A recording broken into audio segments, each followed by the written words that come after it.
Reka tubasuhuze inshuti mukurikiye ibiganiro bya televiziyo y'u Rwanda muri uyu mwanya. Ndi Barore Cleophas. Mu Gifaransa iyo ikidashoboka, icyo umuntu yibwira ko kidashoboka gishobotse, icyo yibwira ko kitabaho kibayeho, aravuga ngo incroyable mais vrai. Mu Kinyarwanda sinzi uko twabivuga, ariko reka nifashishe iyo mvugo kugira ngo mbabwire impamvu ariyo nifashishije. Mfite igitabo hano cyitwa ngo Ma mère m'a tué. Bivuze ngo mama niwe wanyishe. Nifashishije iyo mvugo ngo incroyable mais vrai, ngira ngo byahura n'umutwe w'igitabo dufite muri uyu mwanya. Ma mère m'a tué ni igitabo cyanditswe na Robert Nsengimana, ni ubuhamya bwe. Kandi turi kumwe hano muri iki kiganiro. Ushobora kwibaza uti niba se nyina yaramwishe uri kumwe n'umuzimu? Oya, ndi kumwe n'umuzima, araza kubitwibwirira. Reka tubanze tumuha ikaze. Albert, ikaze mu kiganiro. Murakoze cyane Cleophas Barore.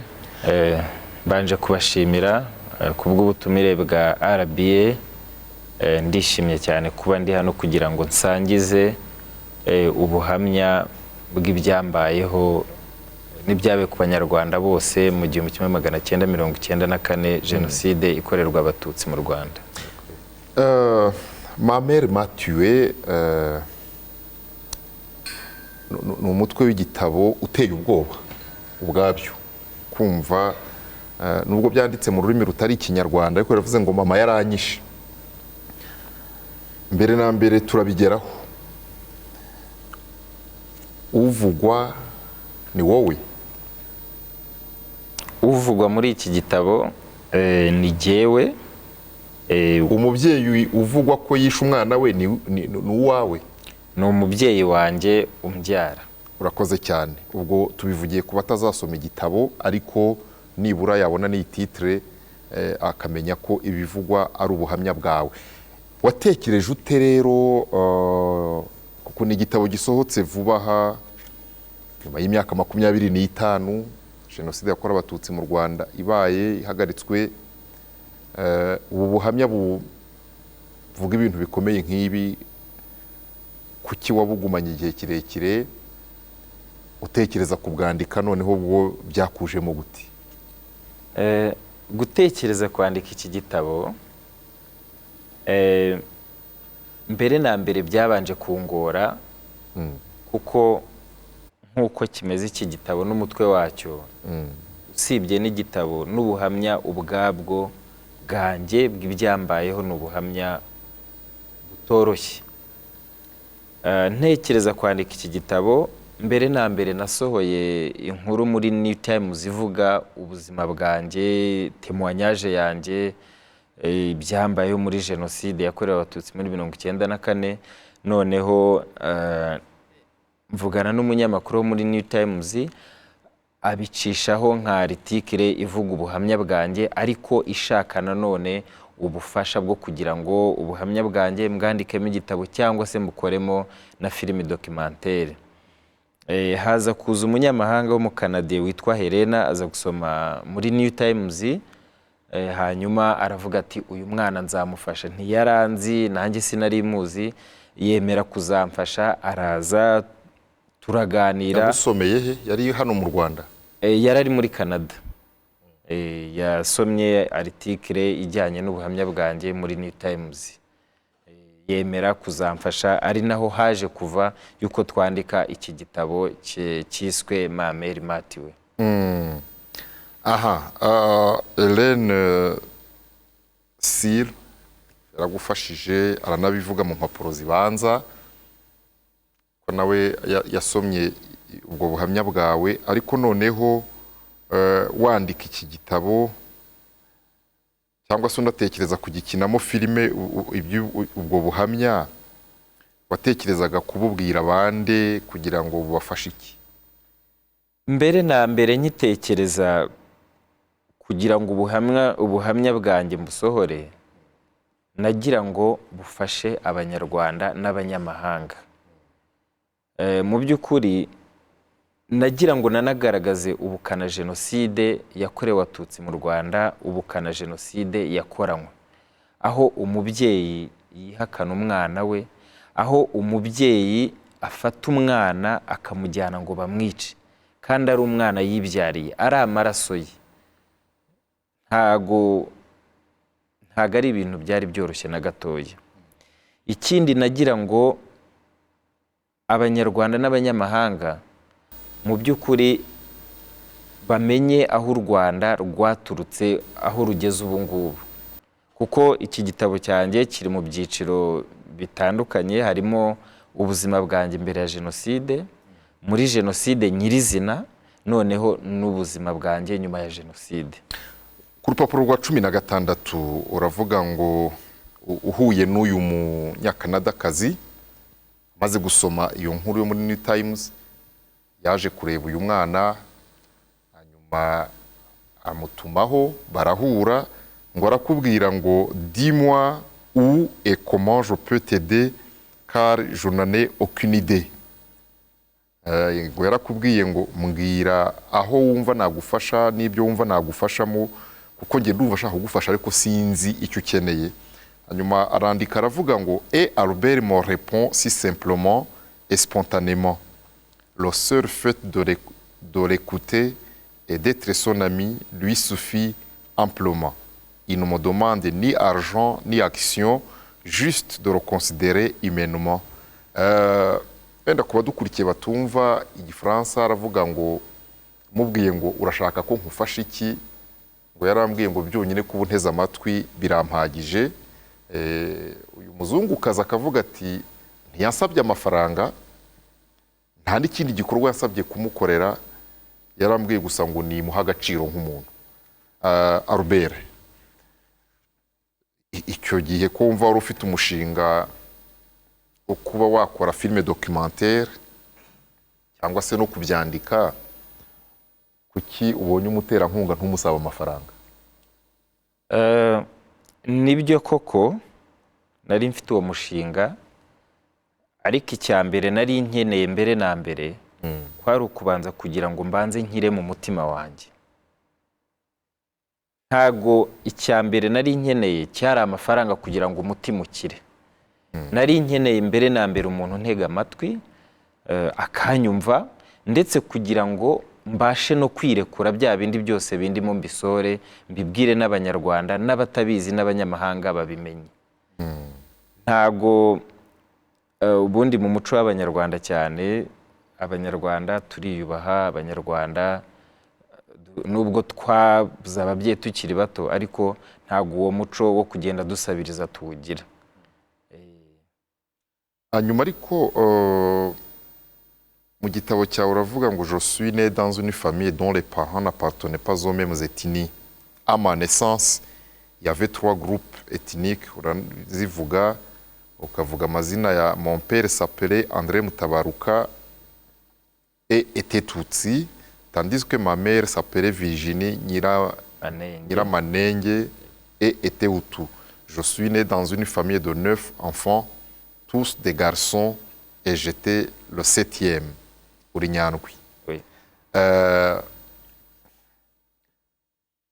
Uretse ahangaha muri iyi nteruro uvuga uti ababyeyi banjye ntibari bahuje ibyitwaga amoko icyo gihe, nta handi hantu wongera kubigarukaho mbere ya jenoside mu mibanire y'aba babyeyi? Nta kindi wongera kubivugaho? Nuko ntacyo wibuka mu mibanire yabo? Nuko nta cyabaye cyagaragazaga uku gutandukanya amoko kuri bo? Ni iki? Mu by'ukuri nari ndi muto nyuma ya jenoside. Nigeze kubona papa atongana na mama umunsi umwe, baza no kurwana. Nari ndi umwana ndabyibuka, ariko iby'amoko nk'umwana mu by'ukuri ntago nari mbizi. Numvaga ko iwacu turi Abatutsi. Naje kumenya nabwo umwarimu wanyigishaga mu mwaka wa mbere witwaga Mwumvano atubajije n'abandi bana ati turashaka ubwoko bwanyu, mu by'ukuri twe twumvaga ubwoko kuba umututsi kuba umuhutu ari ibintu biri aho ngaho bidafite agaciro nk'abana. hanyuma ndihuta iminota y'ikiganiro nayo ibigenda tugere ku gihe noneho cya jenoside. Mbere yaho gato uvuga ko umuryango wanyu bakuru bawe bagiriwe urugomo, hari mukuru wawe uvugamo wafunzwe ku bw'umusoro wa komine cyitwaga umusoro, ariko ngo atindamo amaramo ukwezi kandi abandi babarekuye. Uravuga uti ibyo ntabyo nari nzi, nabyumvaga mu rugo babiganira. Hanyuma ariko hari akantu wanditse utanga ubuhamya ku rugomo rw'abari abasirikari. Urwo rugomo n'urwo wabonye nibyo wumvise, ni iki ruba rugomo ruzamo gute ugereranyije n'ibivugwa muri iki gitabo? Mu by'ukuri urwo rugomo nararubonye, nari ndi umwana, urwo rugomo nararubonye. Twari tukiri bato, haza kuza abasirikare, ndabyibuka bambuye umugabo wacuruzaga amandazi, barabimwambura baranamukubita arirukanka. Abasirikare bo kwa Habyarimana bagiraga urugomo, nararwiboneye. Aho bihurira n'igitabo n'inkuru ni ukugaragaza uburyo imyitwarire ya bamwe mu bayobozi cyangwa bamwe mu basirikare bitwaraga bo kwa Habyarimana bitandukanye n'ubu ngo. Kuko nandika igitabo harimo inyigisho zo kwerekana ese u Rwanda rwavuye he, ubu u Rwanda rugeze he, ese abayobozi bacu bitwara gute, abasirikare bacu bitwara gute. Birahura cyane rero kuko urwo rugomo rwabago n'ahandi hatandukanye, ugasanga insoresore zifashe imihanda zikubisa abantu zirababangamiye, bitandukanye n'ubuzima ubu ngubu buhari mu Rwanda. Urupapuro wa 55 rw'iki gitabo cyawe uvugamo umugabo witwa Ngenzi Octavien, wari burugumesitiri, ko wamwiyumviye atanga amabwiriza yo kwica abatutsi aho mwari mutuye. Hanyuma ariko uravuga ngo we wari wagiye kuragira ihene, uzicyuye nimugoroba usanga mu rugo iwanyu bose bagiye, uri kumwe na turumuna twawe tubiri. Hanyuma uravuga ngo étant jeunes enfants, nous pensions que rien ne pouvait nous arriver. Lorsque nous avons ramené les chèvres à la maison, comme nous le faisions chaque soir, il n'y avait personne. Hanyuma nta muntu wari mu rugo, ugerageza guhamagara, urahamagara wumva nta witabye. Hanyuma uravuga ngo la peur a commencé à m'envahir et j'ai dit à mes petits frères qu'il vaudrait mieux que nous demeurions à l'intérieur de la maison afin d'y attendre le retour de papa, de maman ou de nos frères. Nous les avons attendus toute la nuit, mais personne n'est venu. Ukavuga ko iryo joro ryose icyari kiguhangayikishije ngo waribaza guti papa naza bukeye ngo warongeye ubungabunga ihene n'abo barumuna bawe uzijyana ku muturanyi, ariko ngo ikibazo wari ufite cyane ko ari ukuvuga ngo hatagira n'imwe izimira, uvuga ngo papa ataza kugaruka akazimbaza. Hanyuma ugakomeza paje ya 56 uravuga ngo aho bigeze wagiye kwa sogokuru, wagiye kwa sogokuru byara papa, wabyaraga papa.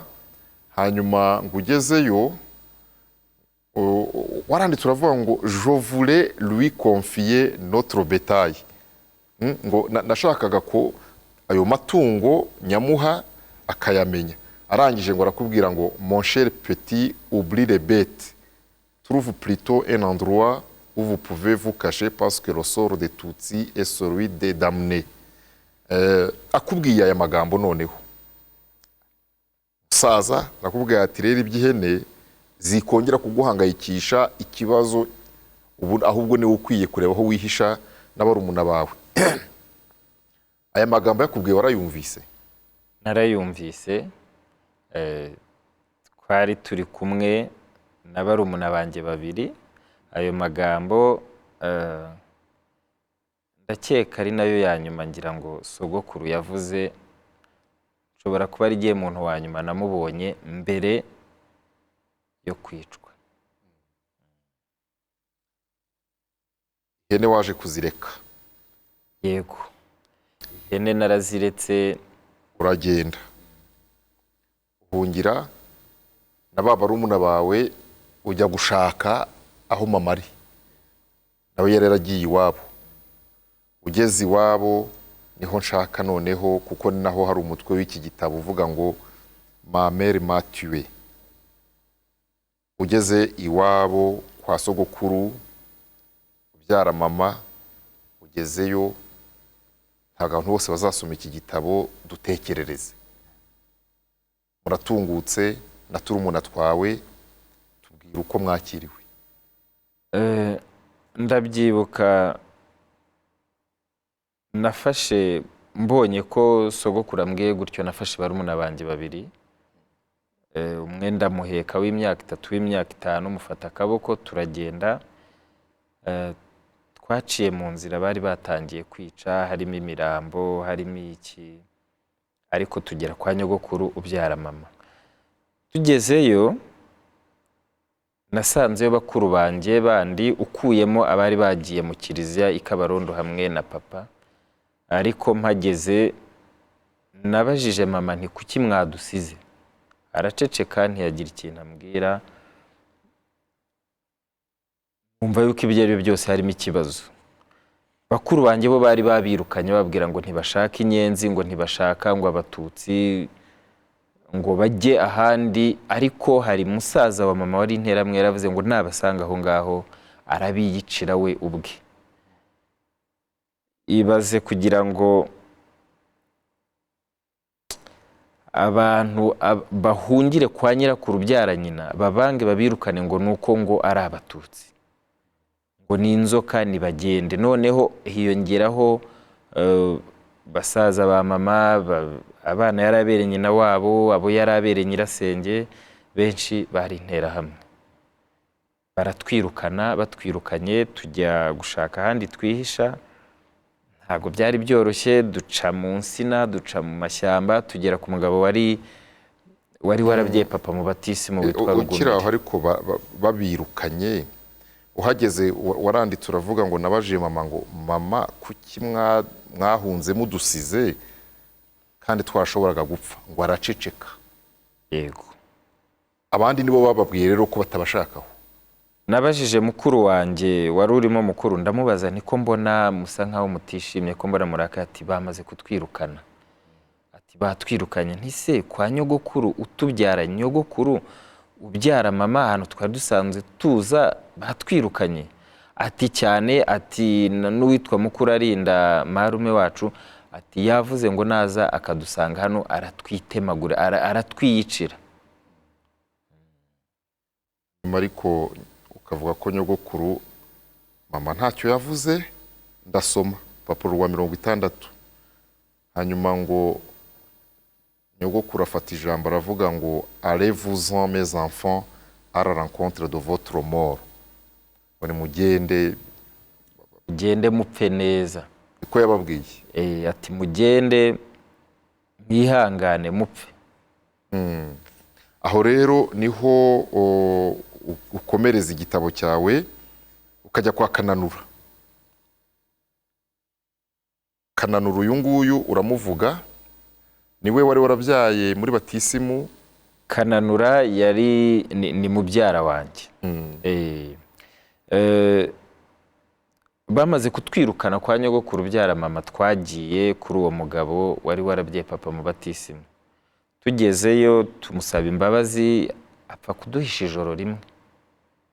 Irindi rikurikiyeho yaje kudufata nawe aratujyana ngo batwice.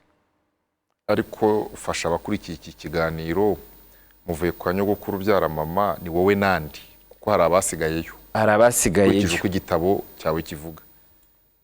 Najyanye na bakuru banjye, barumuna banjye bandi babiri, bo nari nazanye tubasiga kwa nyogokuru ubyara mama kuko bo bari bato, ntabwo bari bashoboye. Uw'imyaka 3 n'itanu basigara kwa nyogokuru ubyara mama kuko bo bari bato, ntabwo bari gukomeza kujyana natwe. kandi urumva twari twaraye nijoro tutariye tutasinziriye. Turavuga tuti bo nibagume aho ngaho bagumane na mama, wenda bo barabagirira imbabazi kuko bakiri batoya, twebwe wenda bakuru gupfa nta kibazo, ariko nibura bari abatoya wenda baragumana na mama.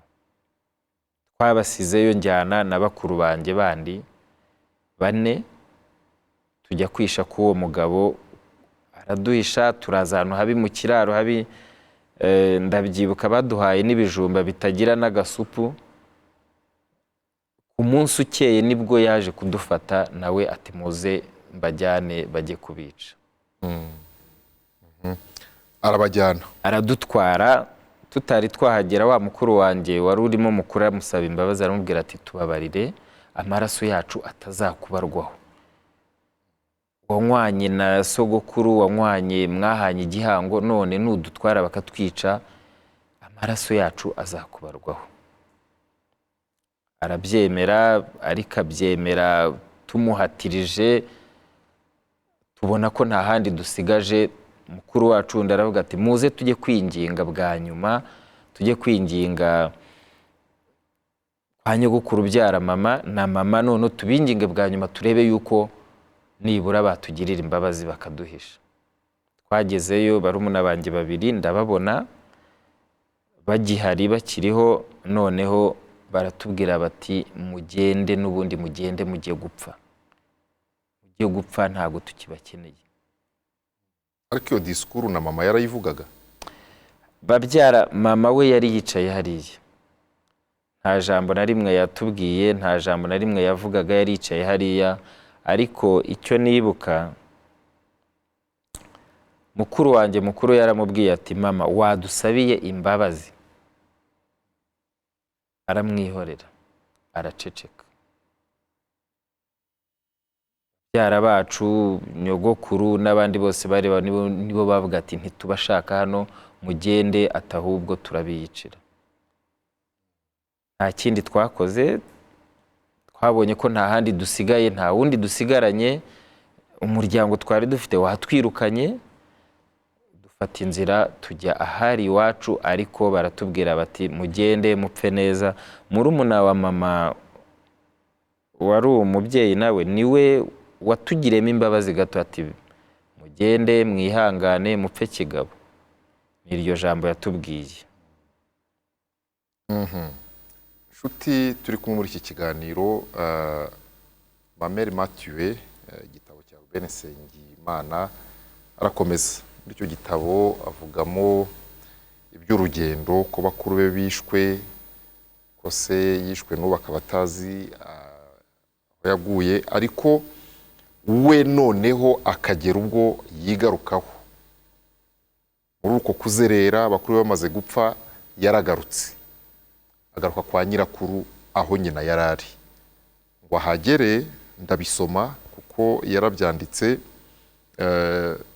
Ahageze mbere na mbere avuye ahantu bamujyanye biciraga abandi, hanyuma ngo baramubwira ngo abagomba kwica, ngo baramubwira ngo uyu munsi twarushye, tuzaba tukwica n'ejo, ntaho uzaducikira.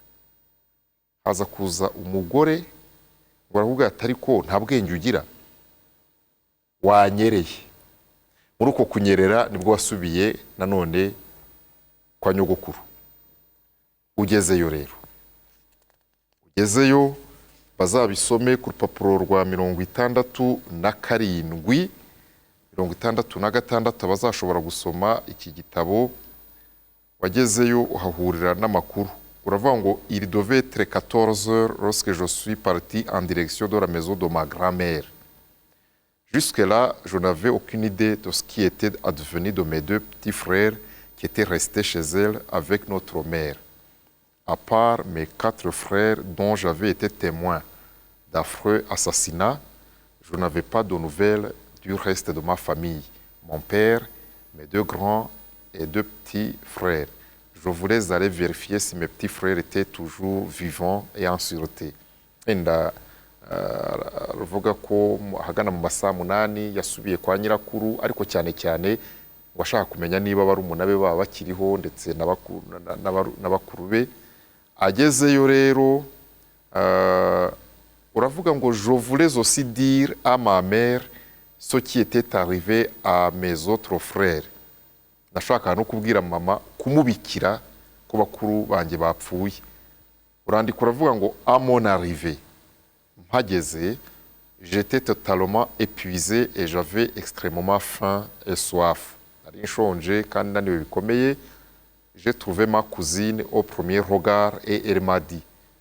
Akihagera yahuye na mubyara we ngo aramubwira ngo reka mbivuge mu kinyarwanda, waranditse uravuga ngo yarakubwiye ngo twatekerezaga ko wapfuye naho uracyariho. Ngo uzunguza umutwe uravuga ngo yego, hanyuma ngo urabaza ngo barumuna banjye bari he, ngo aragusubiza ngo ils ont été tués depuis, ngo barapfuye kuva cya gihe uva inaha. Hanyuma uravuga ngo elle a ajouté, abadukurikiye babyumve, elle a ajouté, uwo mubyara wawe ngo yongeraho ngo ta maman les a apportés elle-même au bureau pour qu'ils soient tués. Akubwiye aya magambo ngo nyoko niwe wabashyiriye abicanyi ngo babice, wiyumvisemo ko ahantu hakiri ubuhungiro? Ese waramubajije uti ibyo numvise niko byagenze? Akimara kubimbwira numvishije bidashoboka. Ntago numvaga yuko byagera ku rwego ko mama ashobora gufata barumuna banjye ngo abajyane babice. Narabyumvishe ndavuga ntariko nkurikije n'ubundi nuko batwirukanye biranashoboka ko kuko babajyanye ko babishe, ko mama yabajyanye. Byarangoye kubyiyumvisha. Nari nabonye bakuru banjye babishe, numvaga ko barumuna banjye nibura ari bo bari hariya, numvaga ko ibyo ari byo byose bakiriho. Kimara kubimbwira numvishe ko ari jye usigaye abandi bapfuye. Ariko kumva ko yabigizemo uruhare ntiwabyakiriye? Ntago nabyakiriye. Warabimubajije aho agarukiye? Tukiri aho nagiye kubona mbona mama araje, aribwo akenyeye igitenge, uravuga ngo elle portait un pagne serré sur son ventre et m'a ordonné sèchement de me laver et m'a passé le savon. Komeza. Arambwira ati karaba, ampa n'isabune ndakaraba. Ndavuga nti ibyo ari byo byose nari nshonje, nari naniwe, ndavuga ntagiye kumpa ibiryo. Ariko ntago ari ibiryo yaragiye kumpa, ahubwo nanjye yaragiye kumfata ngo anshyire marume ngo anyice, witwaga Mukurarinda, uwari wishe barumuna banjye. Nibwo yanjyanaga.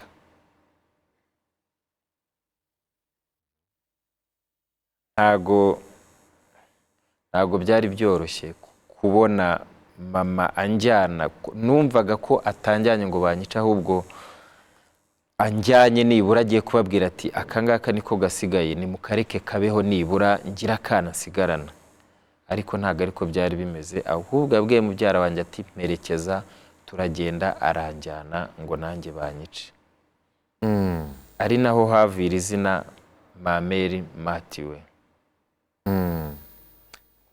Kuba dukurikiye uravuga ngo maman m'a pris par la main, j'étais sûr qu'elle m'amenait dans une cachette, nibwiraga ko agiye kumpisha, ou qu'elle dirait aux interahamwe de sa famille de me laisser la vie sauve, cyangwa agahendahinda interahamwe zo mu muryango we ntizinyice, puisque j'étais le seul enfant qui lui restait.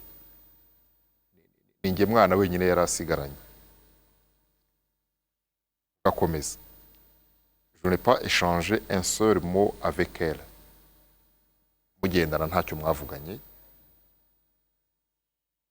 Je marchais entre ma mère et ma cousine. Ma mère me tenait par un bras et ma cousine par l'autre, de sorte qu'il m'était impossible de leur échapper, et j'ai commencé à réaliser que je me trompais. Nous étions en pleine journée, vers les 15 heures. Sur le chemin, Nous passions à côté des maisons appartenant aux gens de la famille de maman. Certains, en nous voyant passer, me lançaient des injures et me traitaient de serpent. Baragutukaga mama agaceceka. yego. Nk'uko nabyanditsemo aho ngaho mu gitabo, hafi aho hose ho twanyuraga hari mu mazu y'abavandimwe ba mama babereye nyina wabo, famiye mbega yo kwa mama.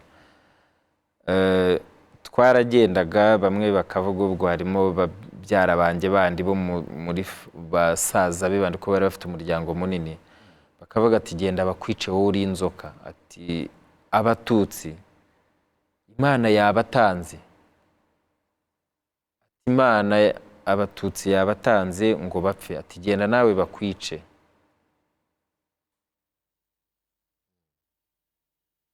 Hanyuma ariko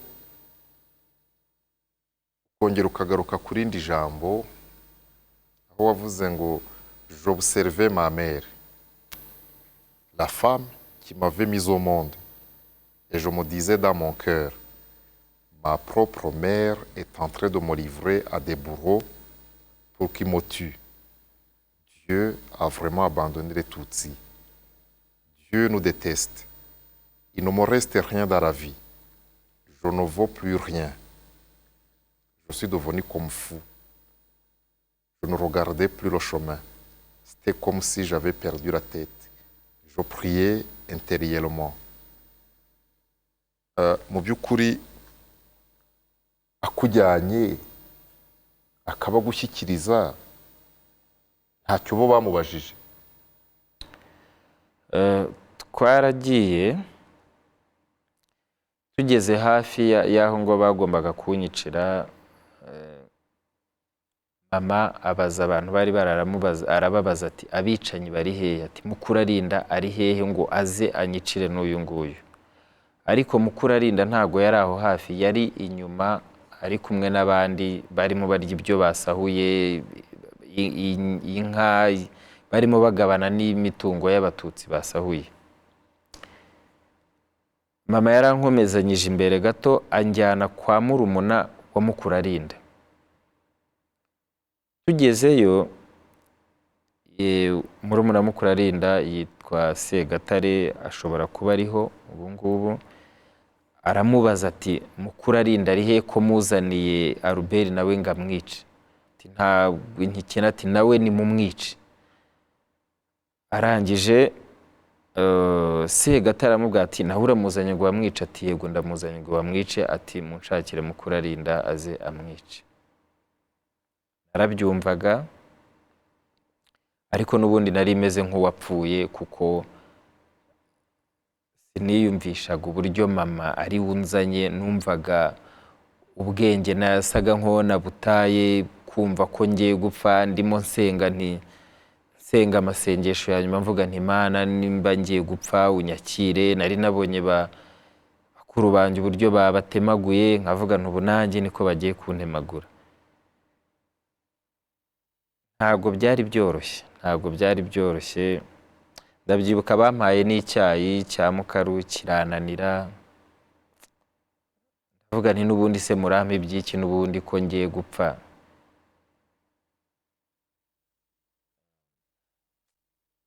Ntabwo byari byoroshye.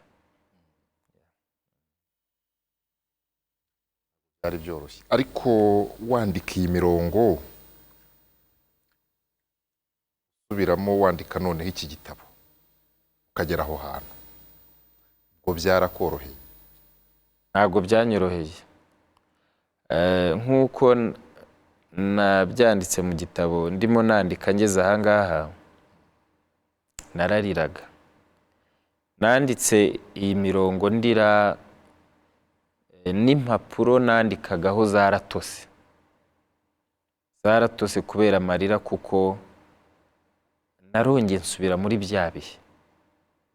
Ngeze aho nshaka no kubihagarika, ariko ndavuga nti reka nkomeze. Buriya mu Kinyarwanda baca umugani ngo imfura ishinjagira ishira. Ntabwo byanyoroheye nandika nk'uko icyo gihe byari bimeze, ariko narihanganye ndabikomeza kugira ngo nsangize ubuhamya bwanjye abanyarwanda n'abanyamahanga bamenye mu by'ukuri iby'abanyarwanda twanyuzemo ibihe bitoroshye. Nshuti turi kumwe muri iki kiganiro, igitabo ni Ma Mère m'a tué, Albert Nsengimana. Ni ubuhamya bwe, ibyamubayeho, ibyabaye kuri we n'umuryango we. Ubu murakomeza kwibaza mutese uwo mugore aracyariho, uwo nyina avuga ariho. Kurokoka we yararokotse, ntabwo turi butinde cyane mu nzira yanyuzemo. Yararokotse, arahari, kandi cyatumye asigara kwari kugira ngo nibi byose nyine bizamenyekane, uretse ko atari icyo gusa,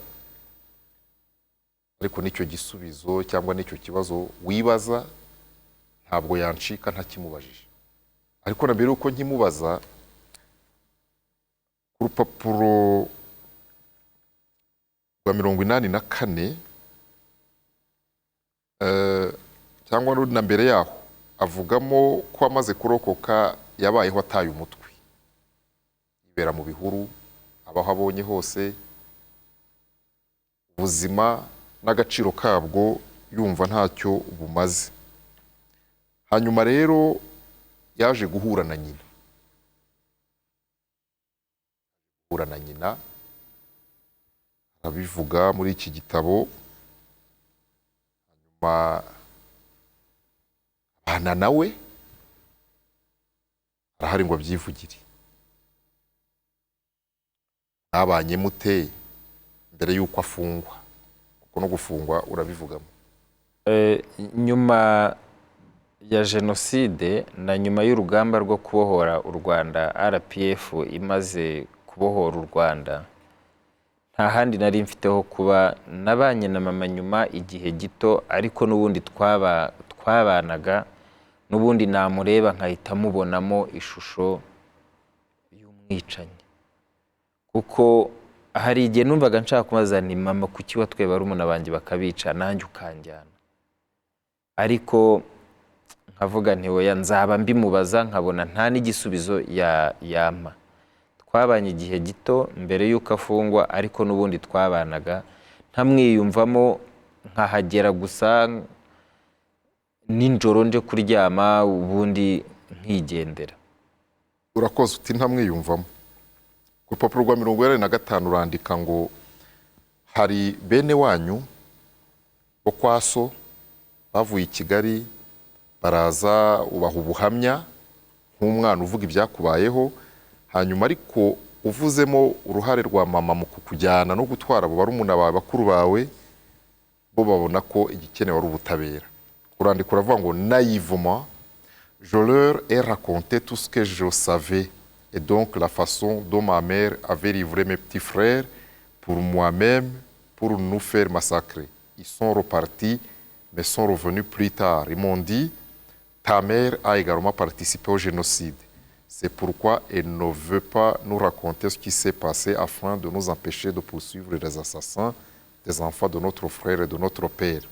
Igihe cyarageze atabwa muri yombi, hanyuma uravuga ngo elle a effectivement été arrêtée et écrouée à la prison de Kibungo. Hanyuma ngo uravuga ngo nsigara njyenyine. Ikintu rero abadukurikiye ngira ngo mbasomere, uravuga ngo wahise ufatwa noneho n'ikintu bita gahinda ko kumva waragambaniye mama, ko kumva warafungishije mama. Uravuga ngo le fait d'avoir contribué à l'arrestation de ma mère pesait lourdement sur ma conscience et m'enlevait tout goût de vivre. No kwiga birakunanira ngo wumva utaye umutwe. Uburo hari udukurikiye wakenera ko mukubariza ngo wumvaga umufitiye impuhwe. Utubize ukuri ko mu mutima. Umubyeyi buriya cyane, umubyeyi w'umumama, umubyeyi wakonkeje, biragoye nubwo yagukorera bimeze bite kugira ngo umwange burundu mukureho amaboko. Ikindi mama niwe nari isigaranye wenyine uri hariya. Mu by'ukuri ntago nishimiraga ibyo yakoze. Tanze barumuna banjye barabica, nanjye ubwanjye aranjyana mbasha kurokoka, ariko n'ubundi numvaga ku ruhande nta wundi usigaye, abandi bari barapfuye, ari we wenyine uri hariya. Nagombaga rero kugira agahinda nubwo yari afunzwe. Je réclamais ma mère qui me manquait elle aussi. Mais mes oncles me refusaient la permission de lui rendre visite en prison. Baje kujya mu ishuri n'ubuhamya burebure. Hanyuma nguza gutoroka abo bakubuzaga kumusura ujya kumusura. Tubwire umusanze muri gereza wari mu mwaka wa 2 wa segonderi, mwaramukanyije mute muvugana iki? Nk'uko umubyeyi nabivuze, umubyeyi buri umubyeyi wakubyaye ni igihango gikomeye. Nubwo yantanze pe ngo banyica, ariko n'ubundi numvaga akiri mama yarambyaye. Nyuma nafashe umwanzuro kujya kumusura kugira ngo ndebe nuko ameze, kuko numvaga mukumbuye, kuko niwe wo mu muryango wanjye wari usigaye wari ukiriho. Njya kumusura, ngezeyo nagize agahinda kumubona, ariko nanone ngira ibyishimo kuko numvaga nongeye kubona mama nyuma y'igihe kinini. Twararamukanyije, arambwira ati warakuze, numva ndishimye. Ntago twamaranye umwanya munini, ariko naramaje ntumeze ute, nti ndaho, mbasha kumuha n'ibyo nari namuzaniye, ndabimuha nawe arishima, ndamusezera, mfata inzira ndagaruka. Ariko nabwo nkimara kumusiga n'ubundi numvaga mfite agahinda. Hari ababa badukurikiye batekereza kubaza ngo ese yaricujije, yakwicujijeho, bimeze gute? Mu by'ukuri mama nyuma yo kumusura muri gereza, nk'uko namurebaga, ntabwo twabashije kugira umwanya wo kwicara ngo tuganire birambuye, ariko ntabwo yigeze nsaba imbabazi. Mwaganiraga iki? Muri gereza musura aho ngaho, yarambwiye ati warakuze, arambaza ati suba he, ndamubwira mbi Kigali, nti ndimo ndiga ngeze mu mwaka wa 2. Arambwira ati courage, ariko ntago yigeze avuga ati mwana wanjye mbabarira. Ntago yigeze abivuga. Ahari wenda n'umwanya utarabashije kuboneka uhagije, ariko ntago yigeze ansaba imbabazi nubwo jewe namubabariye. Iyo ni ijambo rikuru ryaba ikiganiro kwacyo. Nshuti mudukurikiye tugana ku musozo, iby'ubu buhamya amayobera, ariko kandi asobanurwa n'ibyanditse muri iki gitabo.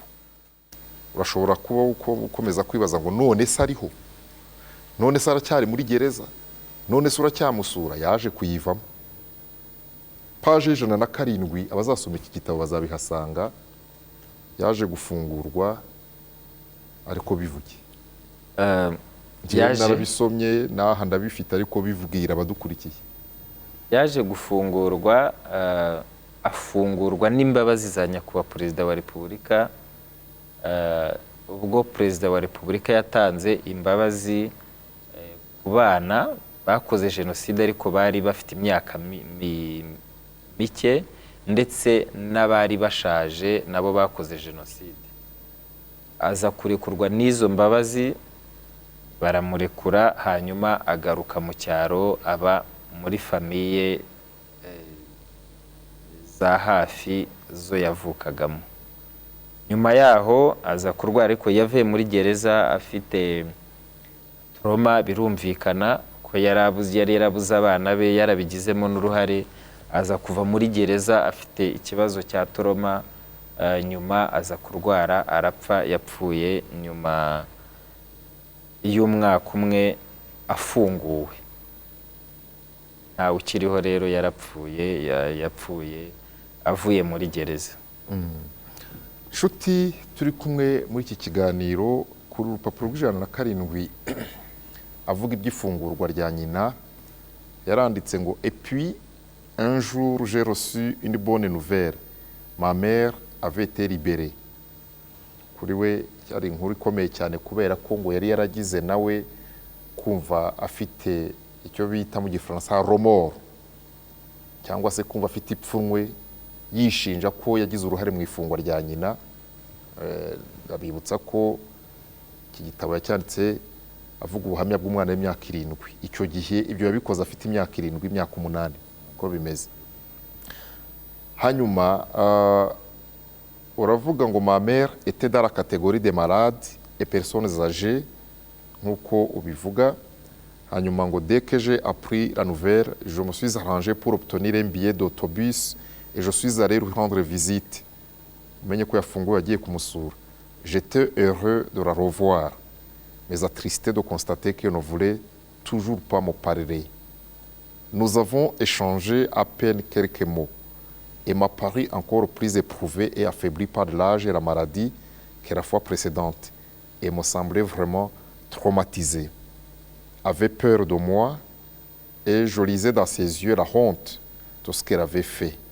J'aurais aimé lui pardonner, lui demander pardon pour avoir été la cause de son arrestation et lui expliquer que je n'avais jamais voulu cela pour elle. J'avais fait tout mon possible pour pouvoir lui apporter quelque chose. Cette fois, j'avais un joli pagne pour elle, ce qui sembla lui faire vraiment plaisir. Elle m'a dit « Merci, mon enfant ». J'aurais aimé lui demander pourquoi elle avait jugé bon de remettre mes petits frères aux assassins et pourquoi elle avait fait de même avec moi. Hélas, elle est morte avant que j'aie eu le courage de lui demander. Reka dusoreza. Umwanditsi aravuga ngo ubwo yari yafunguye amushyiriye igitenge, ariko ngo bavuganye make, ikiganiro kidakinguye. Hanyuma nk'uko abisoza bivuga, n'ubu numva hari ibyo yapfuye ntamubajije. Ngira ngo ku bijyanye na jenoside, ibibazo abantu bazahora bibaza batazabonera ibisubizo byo ni byinshi. Reka dusoze tugira tutikomera, ihangane, kandi muri iki gitabo uvuga ko waniyubatse, ukomeye kandi ukomeza abandi. Ugira ibihe byiza rero aho muri, kandi abakomeye bakomeza abandi.